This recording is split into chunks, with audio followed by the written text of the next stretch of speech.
Добрый день, дорогие друзья! С вами за кадром я, Оля Тиончик, и вы на канале о куклах, о вязании для кукол.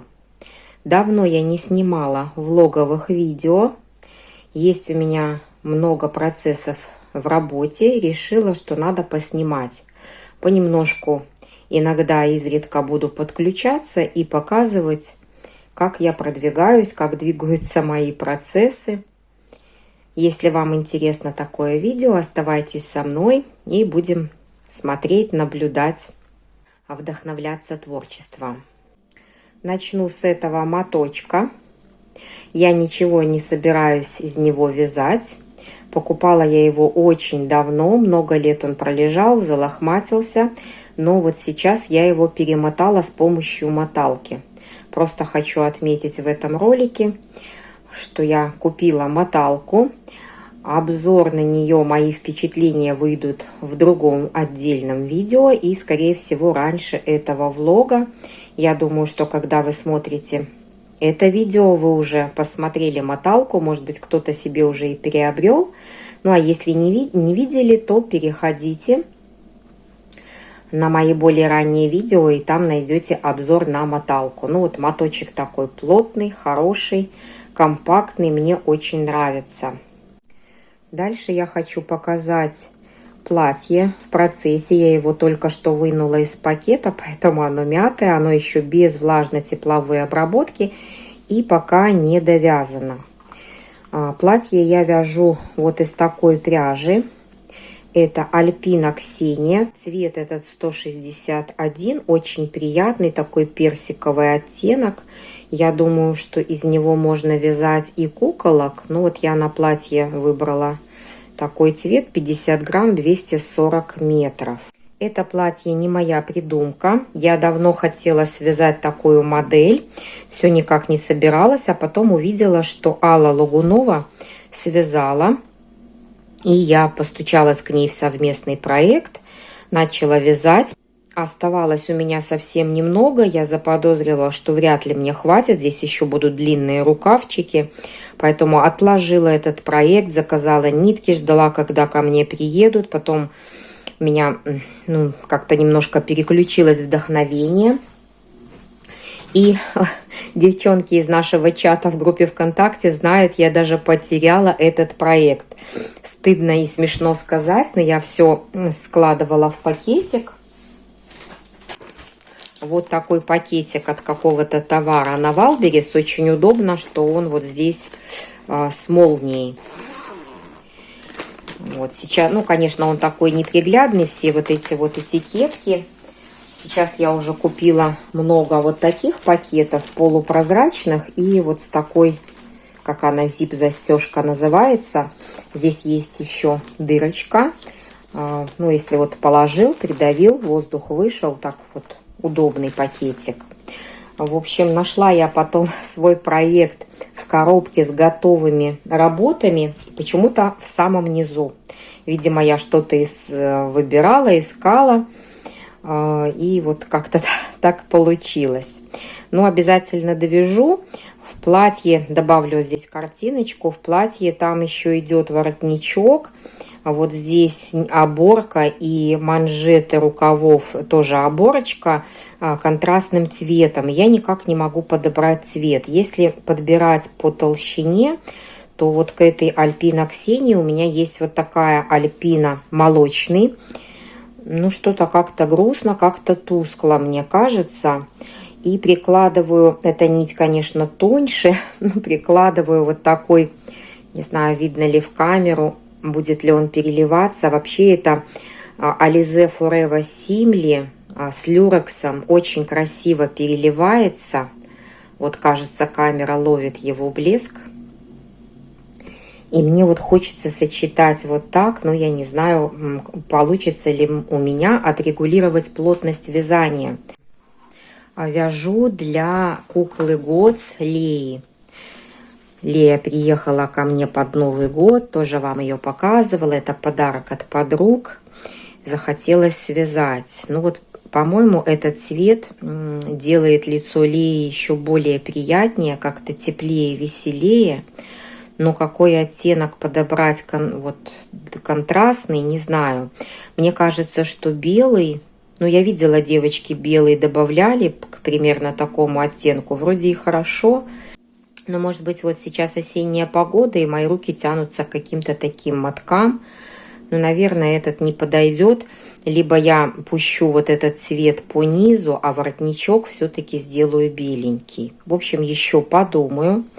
Пока откладываю этот проект, очень долго играющий, но я его обязательно закончу.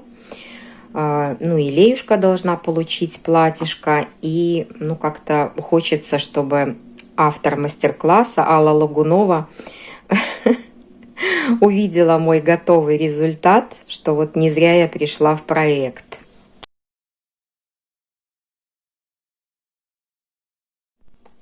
Следующий мой проект, начинался он вот с таких кусочков, пробные экземпляры. Хотелось мне экономить ниточку, потому что я знала, что у меня вот этого салатового очень-очень мало.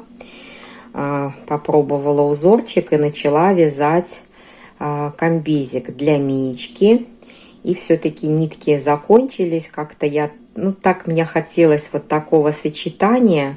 Я понимала где-то, да, даже так вот подсознательно, что зеленой нитки салатовой мне не хватит, но продолжала упорно вязать. И у меня не получилось дозаказать такой моток, то есть можно где-то найти упаковками у нас, а вот штучно я не нашла. Тогда мне пришла идея, ну, не продлить вот этот вот комбез, а просто взять синий цвет, синего у меня достаточно, и заказать новый салатовый и повязать. И вот смотрите, что я заказала. Вернее, я заказывала на Валберес салатовый оттенок. Я, конечно, знаю, что монитор может искажать реальный оттенок пряжи, но не думала, что настолько. На экране он был, ну, настоящий салатовый. Вот прям вот такой. А пришел мне очень красивый цвет, но все-таки он другой. Ну, чтобы совсем не сидеть без дела, я начала новый комбинезон уже с учетом, ну, не ошибок, а как, с учетом опыта первого комбинезона.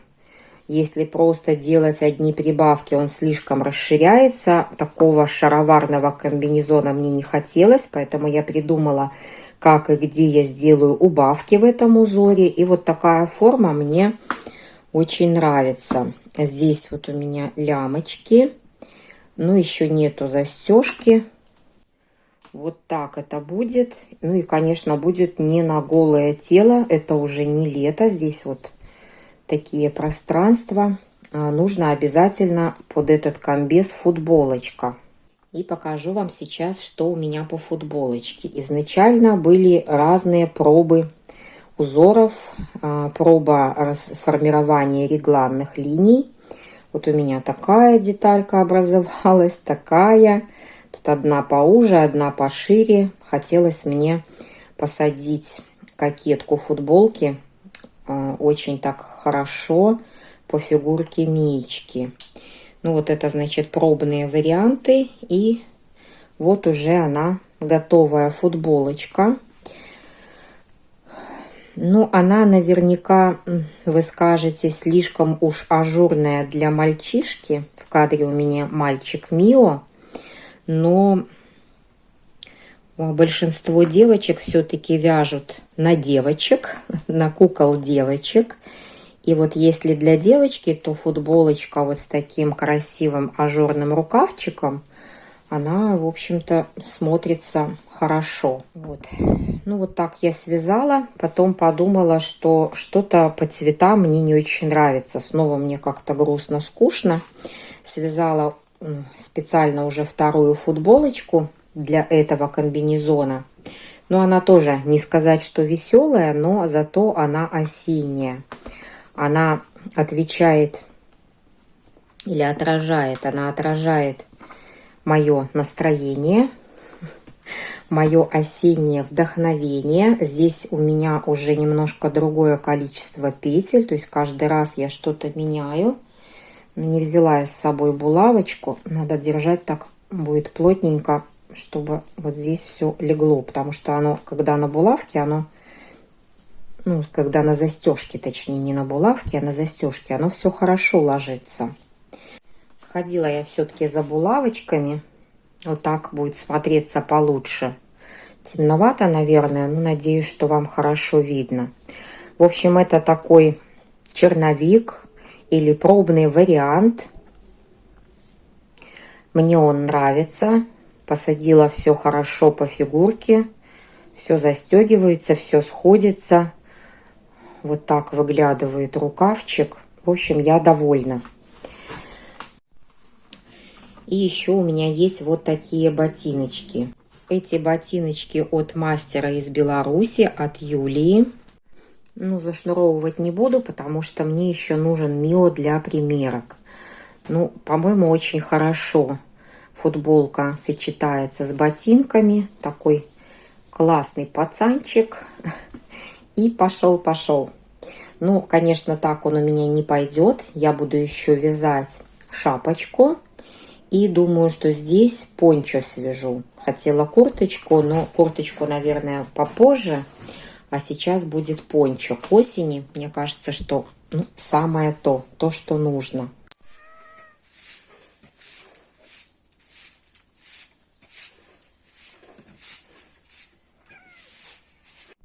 Пусть наш мальчик поприсутствует в кадре. И вот еще один процесс. Я связала шапку для собачки. Не для своей, а для собачки родственников. Вика мне написала, собственно, и она сподвигла меня связать шапочку. Она показала картинку с ТикТока. Там такой, сейчас давайте так, поскольку на собачку примерить сейчас нет возможности.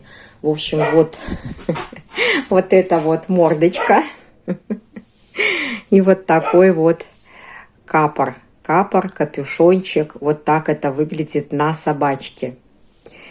Вот. Вязала я по мастер-классу, поскольку это первый опыт вязания шапок для собак. До этого я вязала только свитера, жилетки, шапок не вязала.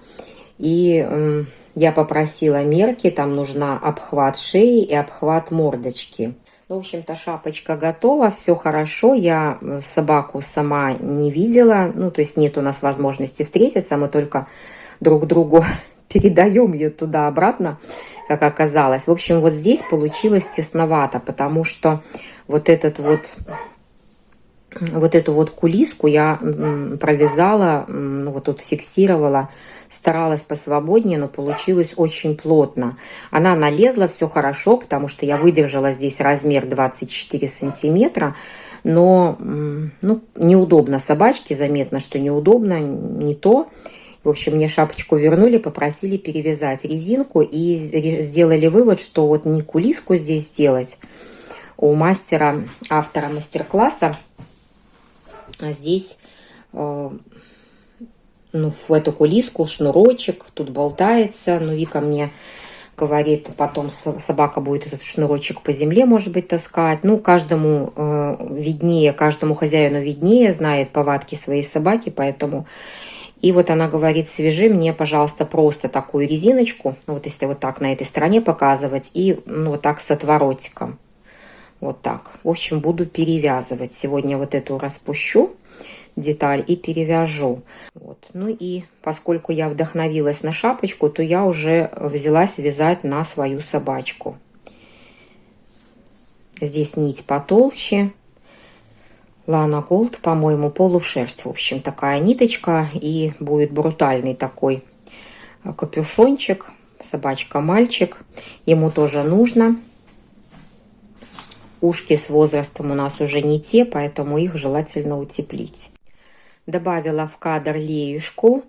На этом я останавливаю запись видео. Встречусь с вами через какое-то время. Ну, а у вас пройдет всего несколько секунд.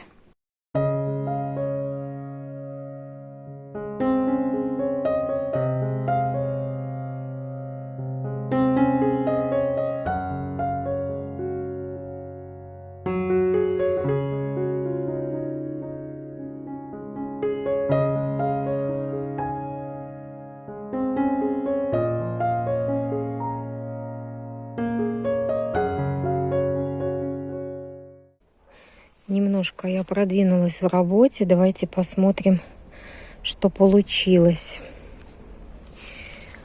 Пришила пуговички, как я и говорила, здесь кнопочки и пуговички. Специально не покупала, но вот в моих запасах нашлись подходящие, как мне кажется. Ботиночки, пуговички, футболочка. Мне кажется, все хорошо сочетается. У меня уже готова шапочка и пончо. Я, к сожалению, сегодня без штатива. Вышла на свет. Очень-очень пасмурно. И вот, думаю, хотя бы сниму здесь в саду. А для пончо мне захотелось попробовать другой узор. И, наверное, это не очень гармонично. Ну вот шапочка одним узором, пончо другим. Хотя вот у меня присутствует узор такой, как на шапочке на комбезе. Обычно я стараюсь, чтобы узоры или хотя бы элементы узоров сочетались в общем комплекте. Хочу уменьшить горловину пончо, шапочку перевязать другим узором. Ну, то есть я начинаю вязать новый комплект, точно такой же, но с небольшими изменениями. Первый вариант и третий будут значительно отличаться.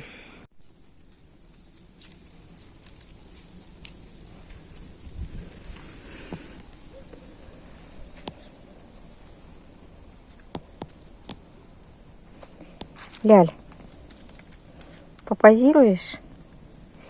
Попозируешь мне тоже? Рядом с Антошкой. Ляля. Ляля не любит сниматься, да? Ты не хочешь?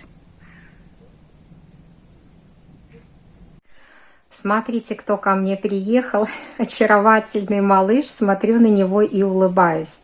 Специально заказывала рыженького, и чтобы был не такой вот кучерявый, как мой большой Антошка, а чтобы волос был слегка завитой, и можно будет сделать такие два хвостика, бантики. И эта кукла у меня будет и мальчиком, и девочкой. В разных ролях ее буду использовать. Но пока это мальчик. Тем более, что у меня есть рыженькая девочка. Вот сейчас смотрю на них, оттенки отличаются. Ну и у всех. Давайте шапочку снимем. Правда, волосы под шапочкой уже так примялись. Посмотрим с вами сегодня еще одну посылочку. Здесь приехала обувочка. И покажу, как я продвинулась в вязании. Продолжаю творить в осенних цветах. Вот этот такой желто-золотистый цвет очень хорошо сочетается с темным бордовым. Не делала ВТО, поэтому лямочки у меня закручиваются. И не стала специально делать ВТО, потому что вот этот бордовый это Alize Forever микрофибра, а золотистый это моточек кировского ириса хлопок. Давайте сразу примерим. И знаете, что я думаю? Пора, наверное, открывать совместный проект. Потому что я тут сижу, вяжу одна, наслаждаюсь осенью, осенними красками, осенним вдохновением. А мне же нужно так постараться все подготовить, чтобы вы успели тоже повязать осенний наряд в осенних цветах. Ну вот, как у меня получилось. Пока еще все на булавочках, но мне уже очень нравится. Давайте с вами откроем эту коробочку. Коробочка ко мне пришла Белпочтой. Здесь адреса я специально заклеила их открыточкой. Не светить, чтобы адреса. Ну, скажу, что мастер из Беларуси. Найти ее можно ВКонтакте. Юлия Юли. Такой ник у девушки, у мастера. Посмотрите, какая красота. Это обувь для куклы Мия. 30 сантиметров роста. И вот такие малюсенькие, совершенно крохотные, для Миечки 23 сантиметра ростом. Мне даже не верится, что все это творение рук человеческих. Давайте, наверное, сразу же и примерим для нашей большой Миечки. Ну, вот эти, наверное, подойдут, да? больше, чем синенькие. Под синенькие я потом свяжу еще один комбезик.